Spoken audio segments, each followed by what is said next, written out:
तो जय श्री राम, हर हर महादेव, जय माता दी। देखिए दोस्तों, सुबह ही बात हुई थी कन्या पूजन की, तो काफ़ी सारा खाना ये आ चुका है, कुछ नीचे रखा हुआ है। तो ये प्रसाद मेरी बेटी लेके आई है। तो ये प्रसाद क्या है, काफ़ी लोग क्या करते हैं, मैं सबके लिए नहीं बोल रही हूँ, पर काफ़ी लोगों का क्या होता है कि जैसे मान लो ये खाना आ गया, तो वो क्या करते हैं, इसको खाते नहीं हैं। तो ऐसे कभी नहीं करना चाहिए, बहुत गलत बात है। होता क्या, किसी की भावनाएं जुड़ी हैं इस खाने से, इस प्रसाद से, इस भोग से। क्योंकि लोग क्या करते हैं, रात को कोई 3 बजे उठता है, कोई 4 बजे उठता है, कोई सुबह के 5 बजे उठता है, और इसके लिए उनको एक दिन पहले ही काफ़ी टेंशन होती है कि ये चीज़ें बनानी है, ये चीज़ें तैयार करनी है। तो होता क्या है कि मतलब अब इस खाने के लिए, इस भोग के लिए बहुत मेहनत लगती है।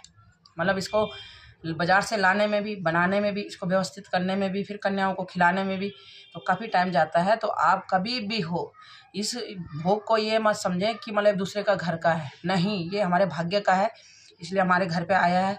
और बच्चा इतना तो खा नहीं पाएगा, क्योंकि क्या होता है कि वो अब कितना खाना खाएगा, वो छोटा सा बच्चा होता है, 2 पूड़ी खाएगा, 4 पूड़ी खाएगा, घर घर जाएगा तो ऐसे ही मन भर जाएगा।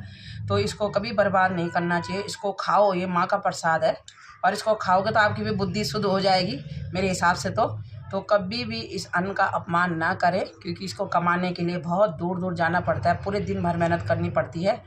हमारे आदमी लोग सुबह जाते हैं, हम भले ताज़ा खाते हैं पर वो कभी ताज़ा नहीं खाते हैं। वो क्या करते हैं, सुबह हम बनाते हैं, फिर उसको वो ठंडा खाना खाते हैं, क्योंकि हम लोगों की वजह से।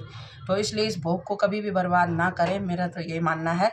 अब कई कई काफ़ियों को अच्छा नहीं लगेगा, ना लगे तो कोई बात नहीं, पर ये माता का प्रसाद है। और हम हमेशा, जब से मेरी बेटी पैदा हुई है, जब से लोगों ने बुलाया होगा, तो हमने सुबह सुबह भी खाया वही, दिन में भी खाया वही, ख़त्म नहीं हुआ तो हमने रात तक भी खाया वही। क्योंकि इतना खाना आ जाता है इधर उधर से, तो हम कभी बर्बाद नहीं करते। ना मेरे पति करते हैं कभी बर्बाद, वो भी इस खाने को खा लेते हैं। ड्यूटी से आके अगर वो तब भी रह जाता है तो वो भी खाते हैं, बेटी भी खाते, कभी मना नहीं करती।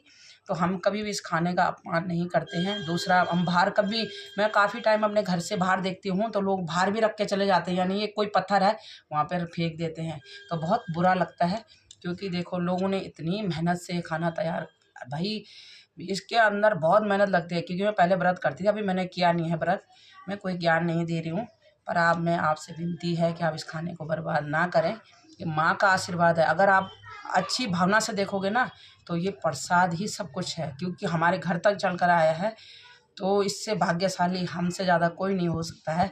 और ये मेरी बेटी लेके आई है, तो आज, और मैं धन्यवाद करती हूँ माता रानी का कि इस भोग के लिए बहुत बहुत धन्यवाद। हम खुश नसीब हैं जो ये भोग हम तक पहुँचा है, ये खाना हम तक पहुँचा है और हम इसे खा रहे हैं।